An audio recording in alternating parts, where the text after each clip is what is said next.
အသေးလေးကိုလည်းရှင်းနေကြဆိုပါရဲ့ဒီခါမှပြပြမှာကကြတော့အခုလိုမျိုးပိုအိုက်တဲ့နေရာဒီမှာအပြင်ထွက်တာအရမ်းများပြီးတော့ကိုယ့်ရဲ့အသားကြီးကညွန့်ညစ်နေလို့စိမ့်ညစ်နေပြီလားဒါဆိုလို့ရှိရင်မင်းကဒီစီကဲကနေမှထွက်ရှိထားတဲ့ body lotion လေးတွေနဲ့မိတ်ဆက်ပေးခြင်းပါတယ်မင်းတို့စီမှာဆိုလို့ရှိရင်တော့ smooth white ကလေးရယ်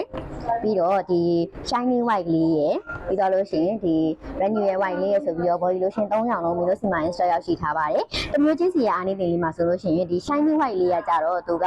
shiny white လေးရကြတော့သူကအသားကြီးကိုဖြူစင်ဝင်ပါစေရယ်ပေါ့နော်ဒီ smooth white ကလေးရဆိုလို့ရှိရင်ဒီအသစ်ထွက်ထားတဲ့ smooth white လေးရဆိုလို့ရှိရင်သူကအသားကြီးကိုညှက်ချောင်းဝင်စေပြီးတော့ခန္ဓာကိုယ်မှာရှိတဲ့အမဲဆက်တွေကိုတတာစေရယ်နောက်တစ်မျိုးဖြစ်တဲ့ဒီ renewal white ကလေးပေါ့နော်ဒီ renewal white ကလေးကကြတော့သူကအရေးစားလေးကိုတတာစေပြီးတော့အသားကြီးကိုလည်းတင်းရင်းစေရယ်ဗီတာမင် C 10ဆအောင်ပါဝင်တာဖြစ်တဲ့အတွက်ကြောင့်မလို့ဒီ CK ရဲ့ body lotion လေးရဆိုလို့ရှိရင်အသားကြီးကိုကြည်လင်ဝင်ပါစေရယ်ပြီးတော့လို့ရှိရင်ဒီ lotion 3မျိုးလုံးမှာသူက UV ပါဝင်တာဖြစ်တဲ့အတွက်ကြောင့်မလို့နေလောင်တန်းကိုလည်းကာကွယ်ပေးနိုင်တယ်လို့နေဘက်မှာပဲအသုံးပြုပေးလို့ရတာပေါ့နော်အသားကြီးလေးကိုနေခင်းဘက်မှာအေးအေးလေးနဲ့စုပ်ပြင်းနေစေဖို့ဆိုလို့ရှိရင်မင်းကဒီ CK ရဲ့ body lotion လေးတွေကိုအသုံးပြုဖို့ recommend ပေးချင်ပါတယ်ရှင့်ဒါလေးပဲလို့မင်းတို့ရဲ့ mentally မျိုးရှိပဲချင်က45နဲ့100ကိုအီတောင်မှရှိတယ် Collection Cosmetic ဟာလေးကိုတတိယပြပါရှင်ကျေးဇူးတင်ပါတယ်